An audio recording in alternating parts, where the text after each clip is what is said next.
Hello, Meoni here, and welcome back to another video. This time we're going to be talking about a general overview of what is cosmic exploration. So if you're level 10 or above on a Disciple of Land or Hand, and on your combat roles you've completed the previous expansion, Endwalker, then you can take part in this activity. It's called a Cosmic Homecoming. You'll find it in Old Sharlayan, and you'll see the top reward there. The first reward is a lockbox that will actually contain a cosmic weapon. If you come over to Mare Elementorum, which you picked that quest up, don't do what I did, accidentally click on the Nether Gate. It's not there. Not there at all. Click on the destination marker, which is just a bit closer, and after a little bit of walking around we'll be teleported to this location located on another part of the lunar surface. We get the Cosmic Homecoming reward, which is one of those chests, that lovely new quest complete there with the Cosmic Exploration now accessible and all of the features therein. It says you have been issued an Exo Tablet, which is a new UI element. You can take part in missions to further your exploration of the Sea of Stars. They do a little bit of an overview that you have to agree with here. It says, fellow residents of your home world, as part of a team, you'll work alongside them to develop Sinus Adorum, as well as each new planet you reach. So this is going to be throughout the entirety of the 7.x series. It tells you about the various things that you can do with your hand and land, that everything has quest sync, so even if you're level 10, you're still going to be contributing, regardless level 10 or level 100 on any of those classes. And there are various different effects and different things, such as mech ops and stuff we'll talk about in a second. But yes, you are not able to mount in this area either, which is a little bit unfortunate, but the idea is that you're supposed to develop the encampment to the point where you have other fast travel methods that we'll look at in future updates, obviously as we go through the updates to the actual camp. So going straight into it then, first thing I'm going to do is open my prototype coffer. You'll find that this is basically your first item, which is the Phase 1 Cosmic Tool, equipable by level 10, for example for my miner here. It doesn't look anything special at the moment, right? This is your base thing. So you've got a few buttons when you first come into here. We'll go through all of them. The first one is your Stellar Missions. There's a little tutorial if you wanted to watch it, but we're going to skip through that. Let's make this window nice and big. You'll see there's different classifications of missions. So we've got 3 here that we can access, and they all have different activities associated with them. You'll also see the rewards are slightly different. We've got Cosmic Miner 1 giving 11 EXP, as well as 2 currencies, a white currency and a blue currency. And if we scroll down, we can see what we need to do to get gold rank and silver rank. There's also critical missions tab, as well as other things as well. If we press this other button here with the fish and the saw on it, we can actually see that it takes us to a list of all of our current levels for everything in there, but also it takes us to our achievement page where you can see there are actually various titles, achievements, and in fact a brand new mount. So if you've ever done the Ishgard restoration, you might remember the Pteranodon mount, which is one of my favorite mounts that I ever earned. You need 500,000 points as every Disciple of Hand and Land if you want to get this. Of course, this is for somebody that wants to, grind it out over time, and obviously because it's all self-contained within the moon itself, without needing to buy or gather materials from the diadem, it's a lot easier in that regard. It's just all down to your own grinding rather than having other player intervention through a market board of buying resources and things like that.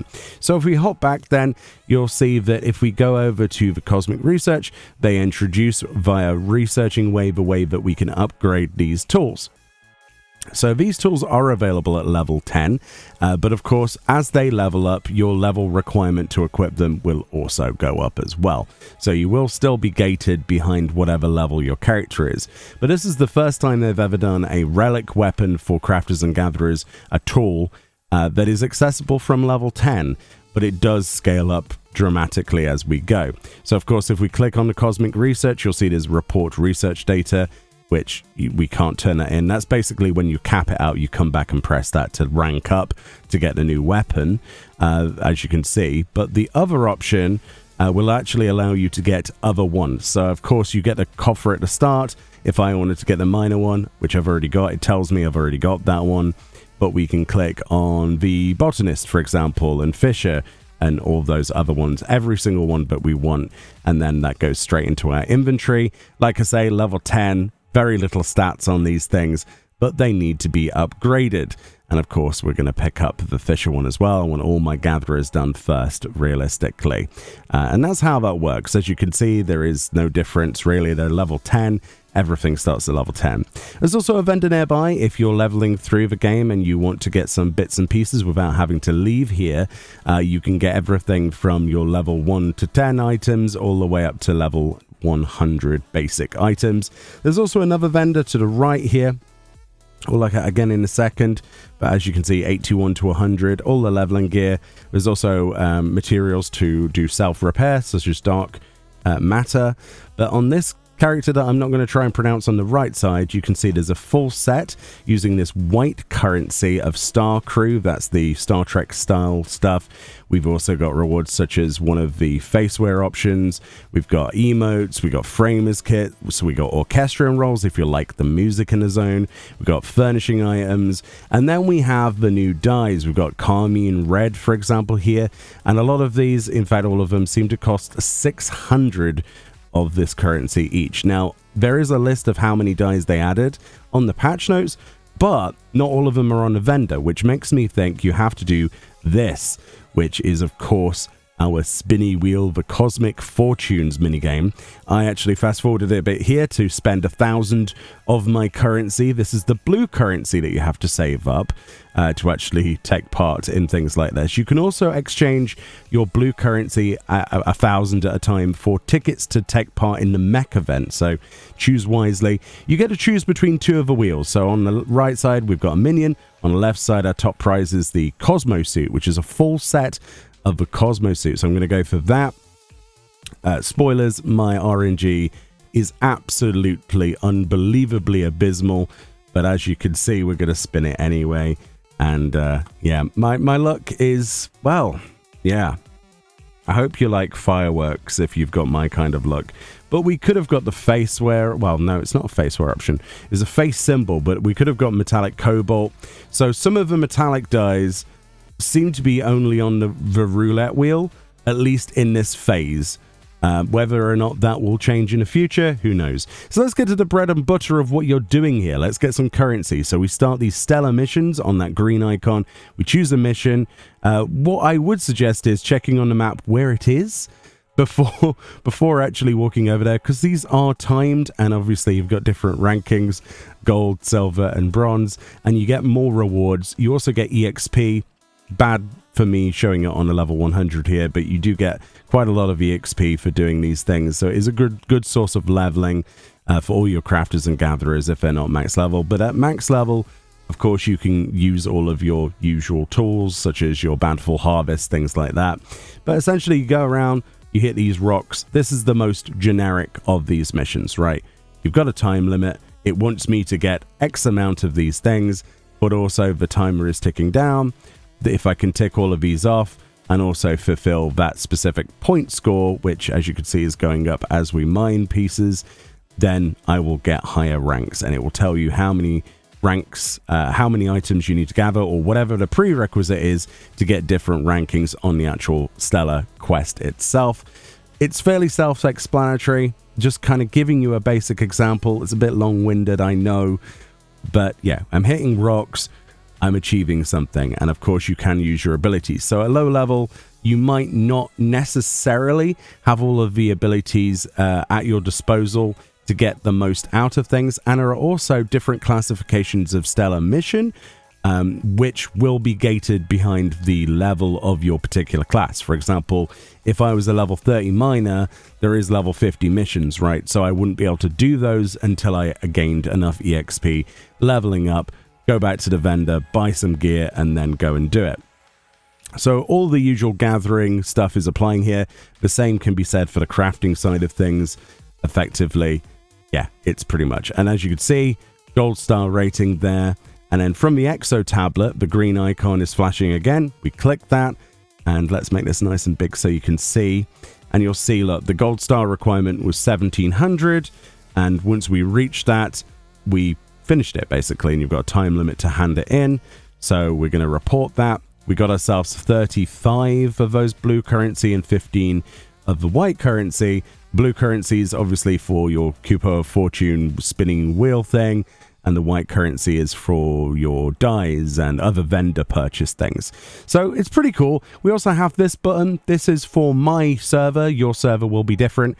This is for Ragnarok, where I play, as you can see, 1 bar in, and we're progressing this by contributing. Basically everything is contribution points.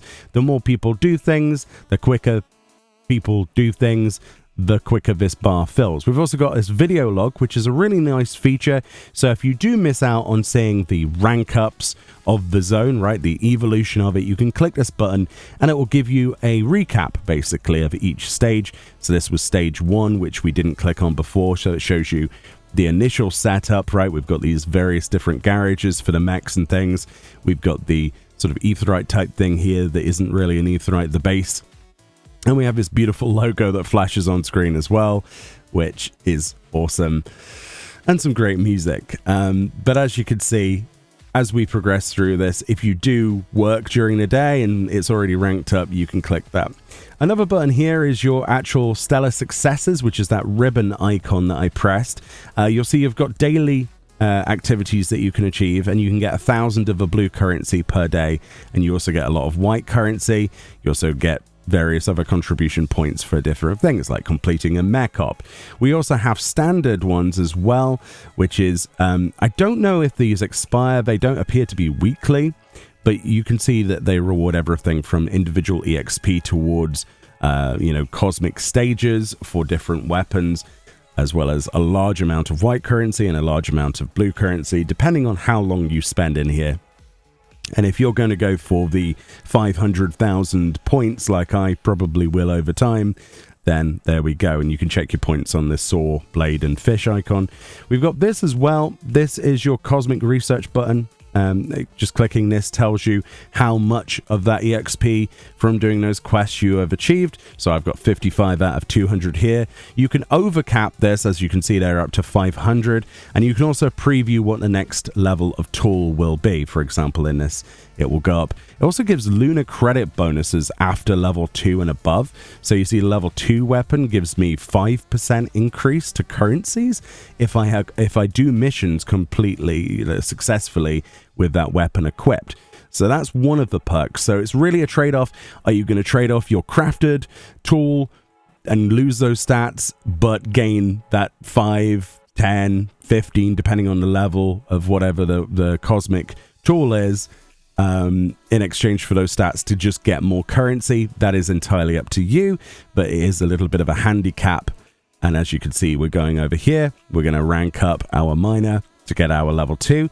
It basically tells you any material in it, whatever, gets destroyed or returned. So make sure that you want to equip that.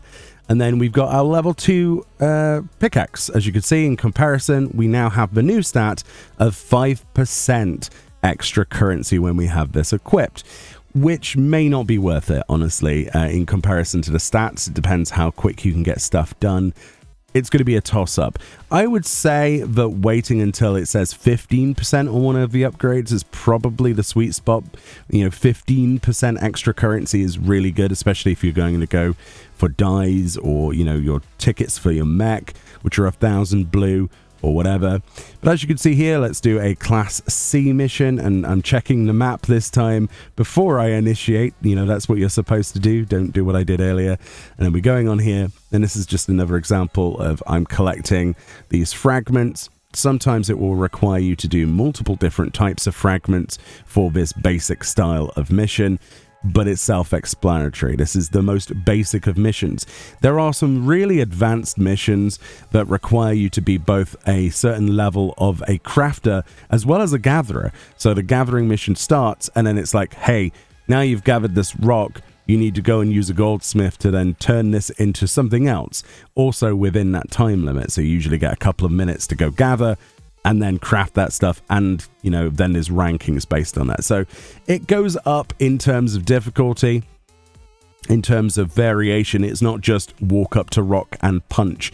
And the same could be said for the crafters and all the gatherers. you get your rewards, and as you can see, you get a little merit icon if you gold rate things, if you successfully complete those, and the ones that don't have the merit badge next to them, you need to go do, and if you want to get that. And you've got various different rewards listed, like, for example, we get different currencies there and different EXP. So the harder the mission, not necessarily, but sometimes the more tougher level of the mission, the more class experience we're getting, and also experience towards our tool, right? There's that as well to take into consideration. So there's another mission complete. We also have another upgrade here, so just showing you the level 3 upgrade. Spent a couple of hours doing this morning, and as you could see, if we wanted to get others, we would have to do that as well. Every weapon is an independent leveling, so this is, as you can see, level 3 is still 5% on that increase, but it will go up to 15% on level 4, look, as you can see on that preview window. So if we got our mining to level 4, we would get 15% if we were to equip that and do missions. This is something else that pops up. You will see this pop up. They're like a little fate icon. It also pops up at the top of your screen. You will actually need a mech key to be able to actually pilot a mech, which will cost you 1,000 of your blue currency. Where is it? Oh, it's over here. If you go over here to the garages, you'll find Alarot or Ailrot, depending on how you want to pronounce that guy. You talk to him, and if you request pilot application, he will say, hey, that'll cost you 1,000 lunar credits, the blue ones. If you don't have those and you don't care about the mech, you can still take part by choosing ground support team. If you choose that, he will teleport you directly to the location that it's going to spawn. You'll see this familiar icon. You need to pay attention to this blue sort of emanating circle area, by the way. This is going to be in your Shades Triangle in the field instance for critical engagements. It's basically the sort of stuff they did in the field instances, but for crafters and gatherers. It's really quite interesting, isn't it? I really like that they did this. So you have that green icon area where you have to drop off your components, and everybody can take part in this. You get a flamethrower in this perfect example, so we have to destroy these little spongy ashes. I don't know. If you get a pilot license and you get chosen by selecting to initiate using the pilot's ticket for 1,000, they can only be 5. And if you don't successfully get taken, you get your ticket back, basically. So it's not a waste of 1,000 credits necessarily. But if you do get to come in here, your job is to use those giant bulldozers and smash the big ones. And usually if you smash the big ones, the smaller ones spawn. And as you can see, you get a large amount of white and blue currencies after doing this, as well as a ton of EXP if you were leveling up. This is the other example. This is further north in that zone. As you can see, mechs this time. This is a different type of mech hop. So we've got these yellow crystals everywhere.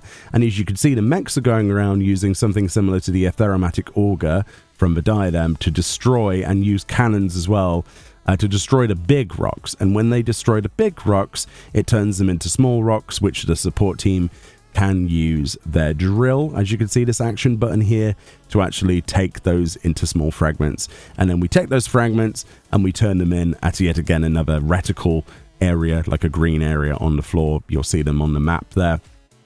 There's also fuel icons that the mechs have to go and visit as well when they get low on fuel. Yeah, but basically those are the 2 examples that I can show today, because we haven't got to any other unlocks yet of other ones. Just to show you an example, so there are still other types of mission for gathering. We've got collectibles, where you obviously have to get a certain collectability and also do that. There's also stellar reduction missions, which are my least favorite, which are collectability missions, but you have to collect a certain amount, and then you have to use ethereal reduction to get a certain amount back. And it's kind of annoying because it doesn't seem to be guaranteed that you will get the item you need. So you've got to kind of weigh up how much time you invest into gathering the items to how much time you're going to desynth them. It's annoying. I don't like them. I would avoid them unless you know what you're doing. And as you can see, the bar progressed to the point where we were able to showcase today the first upgrade. And as you can see, when the bar fills, you get 30 minutes of wait time.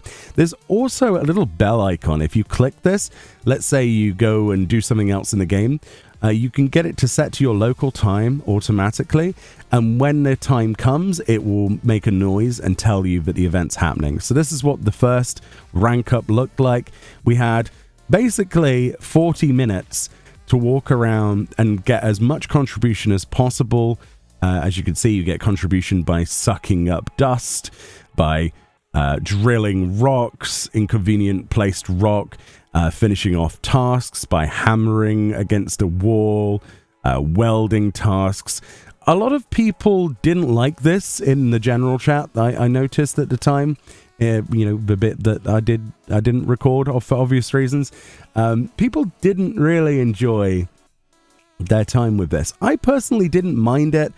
I do want all of these as emotes though, especially the welding animation. It's pretty badass in my opinion. I don't know, maybe I'm a different sort of person than everyone else, but I find repetitive tasks like this, quite enjoyable personally. I don't find them that problematic, but it is what it is. And basically we were here for literally 40 minutes doing this. That was the only side of it that was kind of irritating.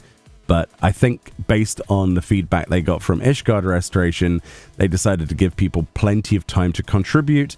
And of course, not everybody needs to get over 100 contribution. I think it's like 10 contribution or something to get the max rewards. I don't know for certain. As you can see, we got some gil. We got 900 of white currency. And also Fran, who was leveling, my girlfriend at the time, said that she got a full level of her gathering or whatever class she was on.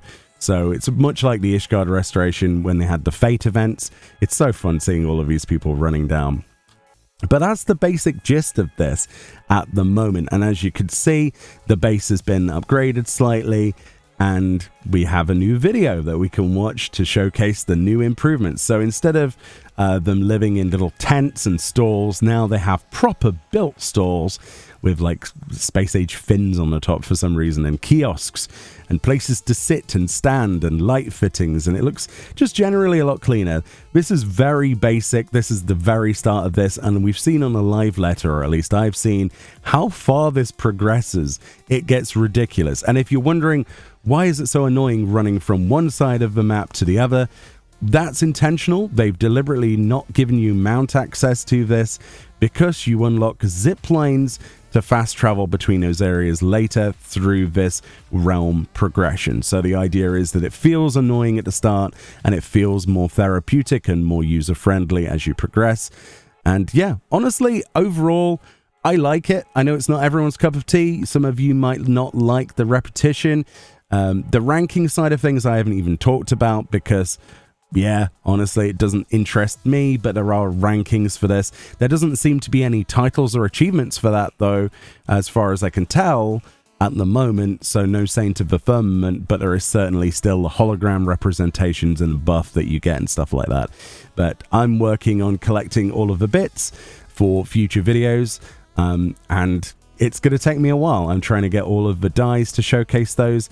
And many of the dies are actually on the wheel spinny minigame and not on the vendor. So if you're wondering where is the new metallic dies, Meoni, they're not on the vendor, or at least they aren't at the moment. If you remember in Ishgard Restoration, the same thing happened with the Cooper of Fortune minigame. They added the really cool dies like Pearl White and stuff to the vendor after the Ishgard Restoration last phase was completed, or second to last phase, and then they put them on the vendor. But until then, you had to get them from the Cooper of Fortune. So I think the same is going to happen here. So it's a mix of Island Sanctuary, Ishgard Restoration, obviously, and then there's also bits of like Bosger in there as well. Overall, I'm enjoying myself. Hopefully that gave you a good feeling of what to expect. I'll see you next time in more videos. Bye-bye.